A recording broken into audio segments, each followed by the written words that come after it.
एक ऐसे शहर और ऐसे और इसलिए मुझे ये लगता है कि अगर हम सब मैथमेटिक्स में एक नया क्वेश्चन जोड़ दें, तो ये क्वेश्चन है कि हम ये क्यों कर रहे हैं, ये ऐसे क्यों होता है। तो आई थिंक इससे मैथ्स में बहुत इंटरेस्ट बढ़ सकता है लोगों का, क्योंकि जब किसी चीज़ को हम समझ नहीं पाते उससे हमें डर लगने लगता है।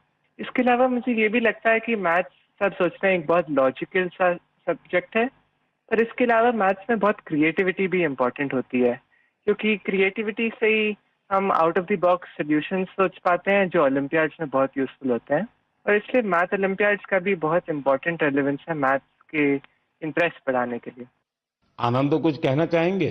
नमस्ते पीएम जी, मैं आनंद खैरव गुवाहाटी से। मैं भी अभी 12वीं कक्षा पास किया हूँ। यहाँ के लोकल ओलंपियाड में 6th और 7th में करता था, वहाँ से ही हुई। ये मेरी दूसरी आईएमओ थी, दोनों आईएमओ बहुत अच्छे लगे। मैं रुशिल जो कहा उससे मैं सहमत हूँ, और मैं ये भी कहना चाहूंगा कि जिन्हें मैथ से डर है उन्हें धैर्य की बहुत जरूरत है। कि हमें मैथ जैसे पढ़ाया जाता है, क्या होता है, एक फार्मूला दिया जाता है, वो रटा जाता है, फिर उस फार्मूला से ही 100 सवाल ऐसे करने पड़ते हैं, लेकिन फार्मूला समझे कि नहीं वो नहीं देखा जाता। सिर्फ सवाल करते जाओ, फार्मूला भी रटा जाएगा, और फिर एग्जाम में अगर फार्मूला भूल गया तो क्या करेगा। इसलिए मैं कहूंगा कि फार्मूला को समझो, जो रुशिल कहा था, फिर धैर्य से देखो। अगर फार्मूला ठीक से समझे तो 100 सवाल नहीं करने पड़ेंगे, 1-2 सवाल से ही हो जाएंगे, और मैथ को डरना भी नहीं है। आदित्य और सिद्धार्थ, आप जब शुरू में बात कर रहे थे तब ठीक से बात हो नहीं पाई। अब इन सारे साथियों को सुनने के बाद आपको भी जरूर लगता है कि आप भी कुछ कहना चाहते होंगे। क्या आप अपने अनुभव अच्छे ढंग से शेयर कर सकते हैं? बहुत सारे दूसरे देशों से इंटरैक्ट किया था, बहुत सारे कल्चर्स थे, और बहुत अच्छा था दूसरे स्टूडेंट्स से इंटरैक्ट करने के, और बहुत सारे फेमस मैथमेटिशियंस थे। हाँ आदित्य। बहुत अच्छा एक्सपीरियंस था हमें। उधर हमें उन्होंने पार्क सिटी को घुमा के दिखाया था, उधर बहुत अच्छे अच्छे व्यूज दिखे थे और पार्क्स लेके गए थे, और हमें ऑक्सफोर्ड यूनिवर्सिटी को भी लेके गए थे, तो ये बहुत अच्छा अनुभव था।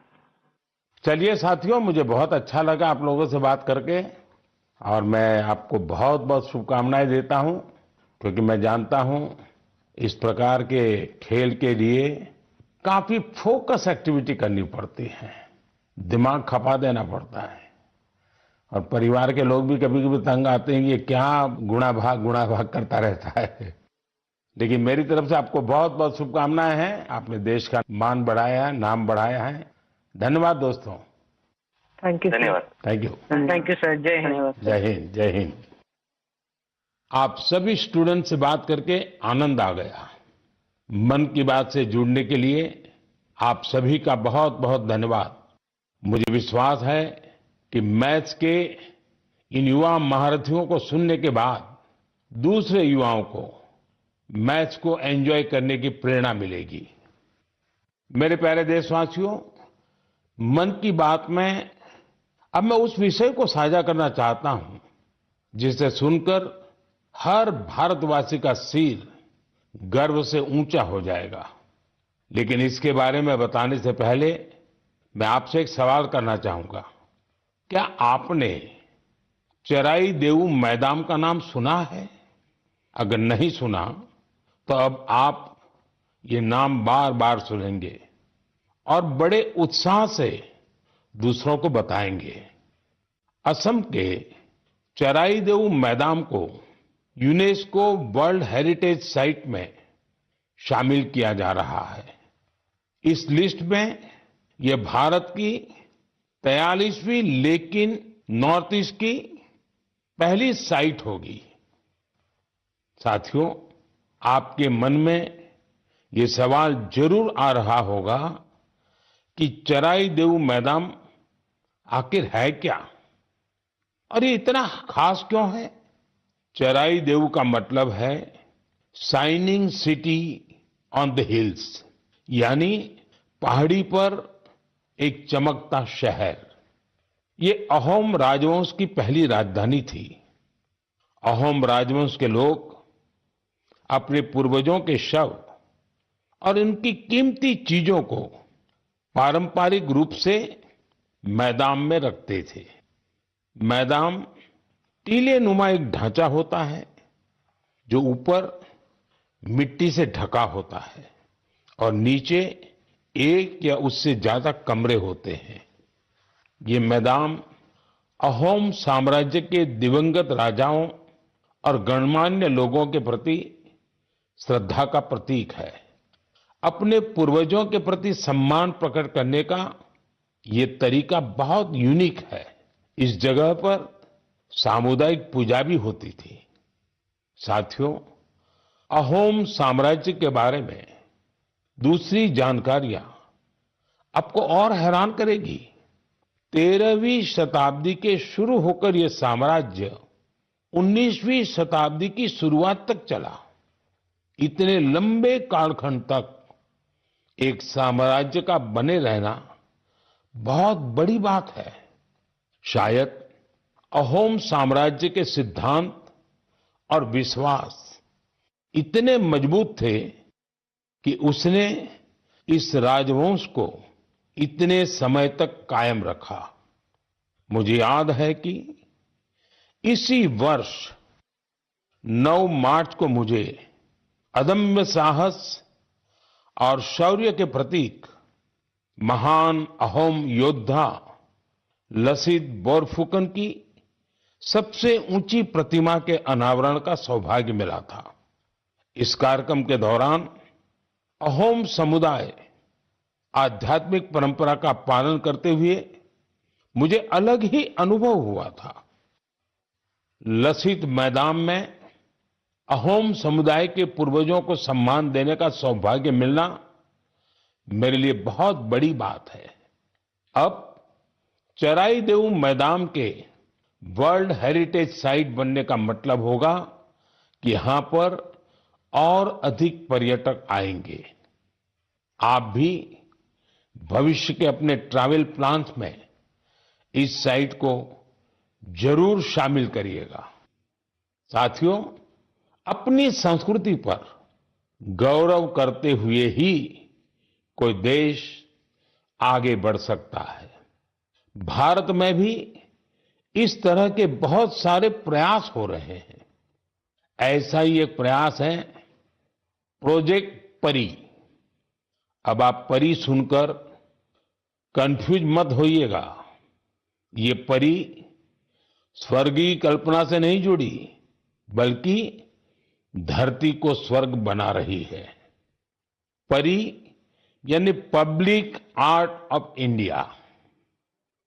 प्रोजेक्ट परी पब्लिक आर्ट को लोकप्रिय बनाने के लिए उभरते कलाकारों को एक मंच पर लाने का बड़ा माध्यम बन रहा है।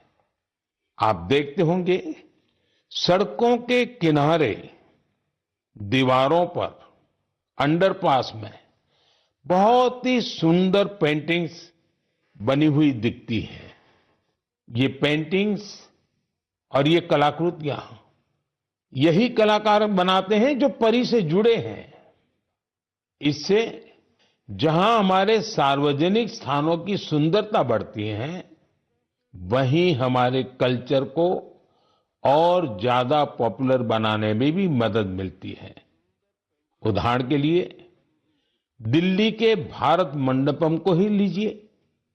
यहां देश भर के अद्भुत आर्टवर्क्स आपको देखने को मिल जाएंगे। दिल्ली में कुछ अंडरपास और फ्लाईओवर पर भी आप ऐसे खूबसूरत पब्लिक आर्ट देख सकते हैं। मैं कला और संस्कृति प्रेमियों से आग्रह करूंगा कि वे भी पब्लिक आर्ट पर और काम करें। ये हमें अपनी जड़ों पर गर्व करने की सुखद अनुभूति देगा। मेरे प्यारे देशवासियों, मन की बात में अब बात रंगों की, ऐसे रंगों की जिन्होंने हरियाणा के रोहतक जिले की 250 से ज्यादा महिलाओं के जीवन में समृद्धि के रंग भर दिए हैं। हथकरघा उद्योग से जुड़ी ये महिलाएं पहले छोटी छोटी दुकानें और छोटे मोटे काम कर गुजारा करती थी, लेकिन हर किसी में आगे बढ़ने की इच्छा तो होती ही होती है। इसलिए इन्होंने उन्नति सेल्फ हेल्प ग्रुप से जुड़ने का फैसला किया और इस ग्रुप से जुड़कर उन्होंने ब्लॉक प्रिंटिंग और रंगाई में ट्रेनिंग हासिल की। कपड़ों पर रंगों का जादू बिखेरने वाली ये महिलाएं आज लाखों रुपए कमा रही है। इनके बनाए बेड कवर, साड़ियां और दुपट्टों की बाजार में भारी मांग है। साथियों, रोहतक की इन महिलाओं की तरह देश के अलग अलग हिस्सों में कारीगर हैंडलूम को लोकप्रिय बनाने में जुटी हैं।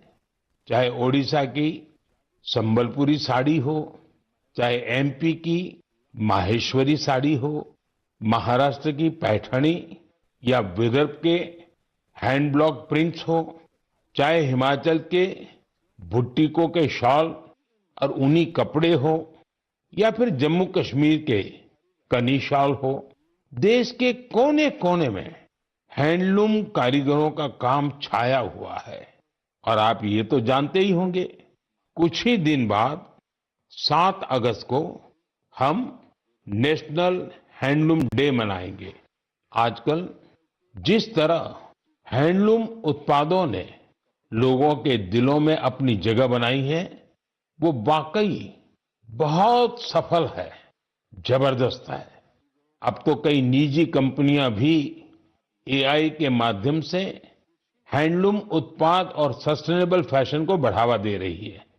कोशा AI, handloom India, D junk, Nova tax, Brahmaputra fables, ऐसे कितने ही स्टार्टअप भी हैंडलूम उत्पादों को लोकप्रिय बनाने में जुटे हैं। मुझे ये देखकर भी अच्छा लगा कि बहुत से लोग अपने यहाँ के ऐसे लोकल प्रोडक्ट्स को पॉपुलर बनाने में जुटे हैं। आप भी अपने लोकल प्रोडक्ट्स को #MyProductMyPride के नाम से सोशल मीडिया पर अपलोड करें। आपका ये छोटा सा प्रयास अनेकों लोगों की जिंदगी बदल देगा। साथियों, हैंडलूम के साथ साथ मैं खादी की बात भी करना चाहूंगा। आप में से ऐसे कई लोग होंगे जो पहले कभी खादी के उत्पादों का उपयोग नहीं करते थे, लेकिन आज बड़े गर्व से खादी पहनते हैं। मुझे बताते हुए भी आनंद आ रहा है, खादी ग्रामोद्योग का कारोबार पहली बार 1.5 लाख करोड़ रुपए के पार पहुंच गया है। सोचिए, 1.5 लाख करोड़ रुपए। और जानते हैं खादी की बिक्री कितनी बढ़ी है? 400%। खादी की, हैंडलूम की ये बढ़ती हुई बिक्री बड़ी संख्या में रोजगार के नए अवसर भी बना रही है। इस इंडस्ट्री से सबसे ज्यादा महिलाएं जुड़ी हैं, तो सबसे ज्यादा फायदा भी उन्हीं को हो रहा है। मेरा तो आपसे फिर एक आग्रह है, आपके पास भांति भांति के वस्त्र होंगे और आपने अब तक खादी के वस्त्र नहीं खरीदे, तो इस साल से शुरू कर लें। अगस्त का महीना आ ही गया है। ये आजादी मिलने का महीना है, क्रांति का महीना है। इससे बढ़िया अवसर और क्या होगा खादी खरीदने के लिए। मेरे प्यारे देशवासियों, मन की बात में मैंने अक्सर आपसे ड्रग्स की चुनौती की चर्चा की है।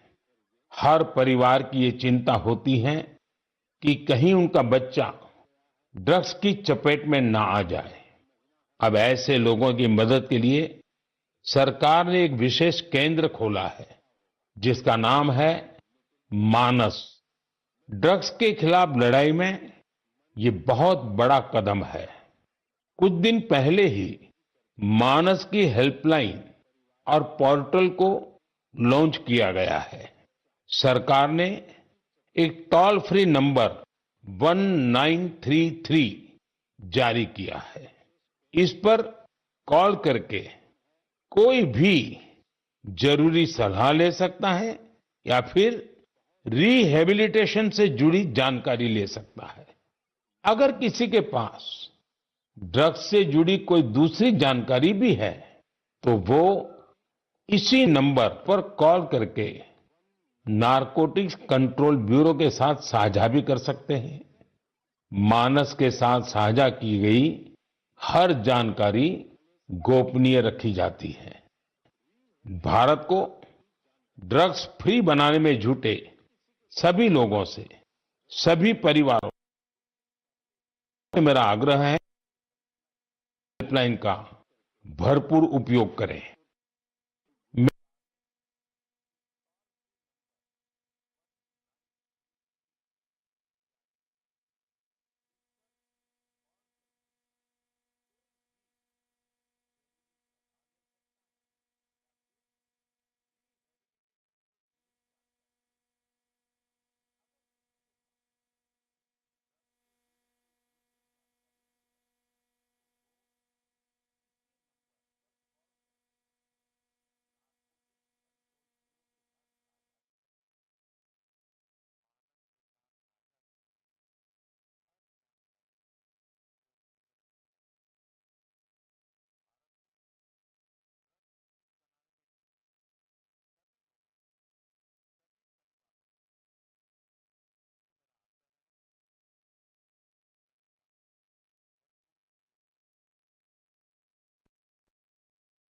भूतपूर्व प्रयास हो रहे हैं।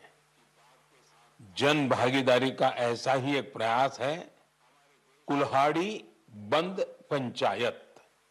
राजस्थान के रणथंभौर से शुरू हुआ कुल्हाड़ी बंद पंचायत अभियान बहुत दिलचस्प है। स्थानीय समुदायों ने स्वयं इस बात की शपथ ली है कि जंगल में कुल्हाड़ी के साथ नहीं जाएंगे और पेड़ नहीं काटेंगे। इस एक फैसले से यहाँ के जंगल एक बार फिर से हरे भरे हो रहे हैं।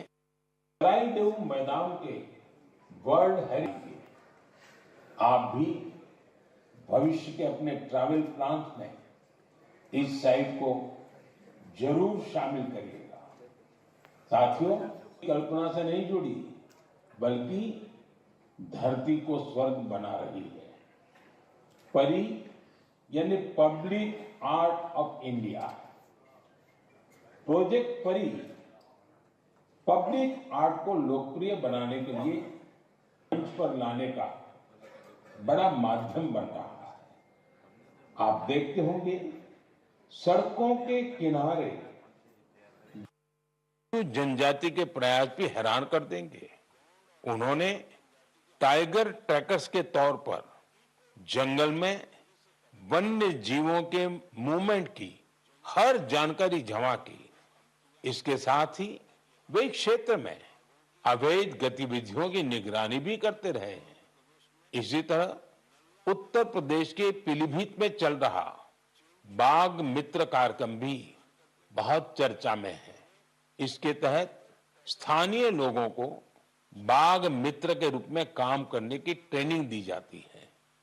ये बाघ मित्र इस बात का पूरा ध्यान रखते हैं कि बाघों और इंसानों के बीच टकराव की स्थिति न बने। देश के अलग अलग हिस्सों में इस तरह के कई प्रयास जारी हैं। मैंने यहां कुछ ही प्रयासों की चर्चा की है, लेकिन मुझे खुशी है कि जन भागीदारी बाघों के संरक्षण में बहुत काम आ रही है। ऐसे प्रयासों की वजह से ही भारत में बाघों की आबादी हर साल बढ़ रही है। आपको ये जानकर खुशी और गर्व का अनुभव होगा कि दुनिया भर में जितने बाघ हैं, उनमें से 70% बाघ हमारे देश में है। सोचिए, 70% बाघ।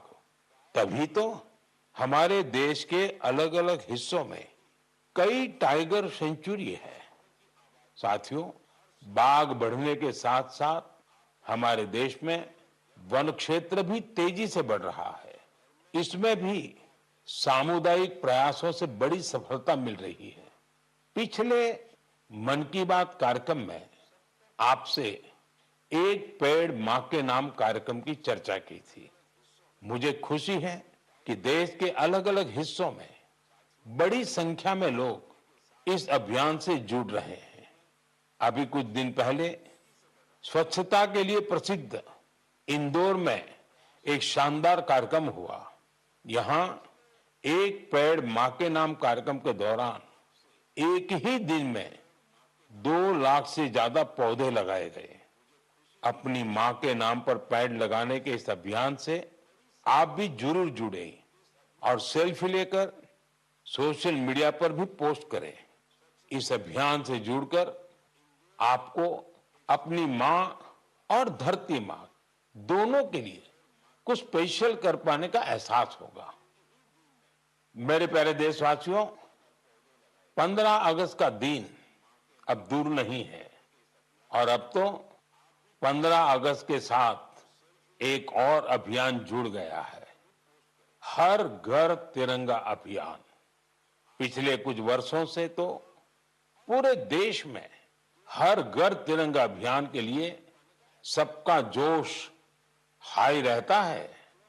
गरीब हो, अमीर हो, छोटा घर हो, बड़ा घर हो, हर कोई तिरंगा लहराकर गर्व का अनुभव करता है।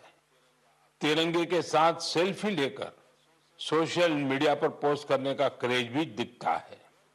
आपने गौर किया होगा, जब कॉलोनी या सोसाइटी के एक एक घर पर तिरंगा लहराता है तो देखते ही देखते दूसरे घरों पर भी तिरंगा दिखने लगता है। यानी हर घर तिरंगा अभियान तिरंगे की शान में एक यूनिक फेस्टिवल बन चुका है। इसे लेकर अब तो तरह तरह के इनोवेशन भी होने लगे हैं। 15 अगस्त आते आते घर में, दफ्तर में, कार में तिरंगा होने लगे हैं। 15 अगस्त आते आते घर में, दफ्तर में, कार में तिरंगा लगाने के लिए तरह तरह के प्रोडक्ट दिखने लगते हैं। कुछ लोग तो तिरंगा अपने दोस्तों पड़ोसियों को बांटते भी है। तिरंगे को लेकर ये उल्लास, ये उमंग हमें एक दूसरे से जोड़ती है। साथियों, पहले की तरह इस साल भी आप हर घर तिरंगा.com पर तिरंगे के साथ अपनी सेल्फी जरूर अपलोड करेंगे। और मैं आपको एक और बात याद दिलाना चाहता हूं। हर साल 15 अगस्त से पहले आप मुझे अपने ढेर सारे सुझाव भेजते हैं। आप इस साल भी मुझे अपने सुझाव जरूर भेजिए। आप माईगॉव या नमो ऐप पर भी अपने सुझाव भेज सकते हैं। मैं ज्यादा से ज्यादा सुझावों को 15 अगस्त के संबोधन में कवर करने की कोशिश करूंगा। मेरे प्यारे देशवासियों, मन की बात के इस एपिसोड में आपसे जुड़कर बहुत अच्छा लगा। अगली बार फिर मिलेंगे देश की नई उपलब्धियों के साथ, जन भागीदारी के नए प्रयासों के साथ। आप मन की बात के लिए अपने सुझाव जरूर भेजते रहें। आने वाले समय में अनेक पर्व भी आ रहे हैं। आपको सभी पर्वों की ढेर सारी शुभकामनाएं। आप अपने परिवार के साथ मिलकर त्योहारों का आनंद उठाएं। देश के लिए कुछ न कुछ नया करने की ऊर्जा निरंतर बनाए रखें। बहुत बहुत धन्यवाद। नमस्कार।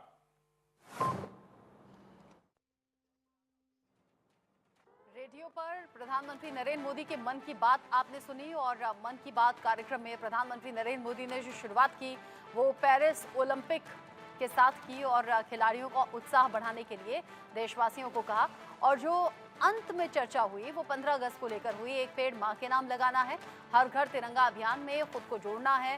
साथ ही साथ अलग अलग स्टूडेंट्स से भी बात की है पीएम मोदी ने और बताया है कि कैसे ये स्टूडेंट्स, ये युवा देश का भविष्य हैं।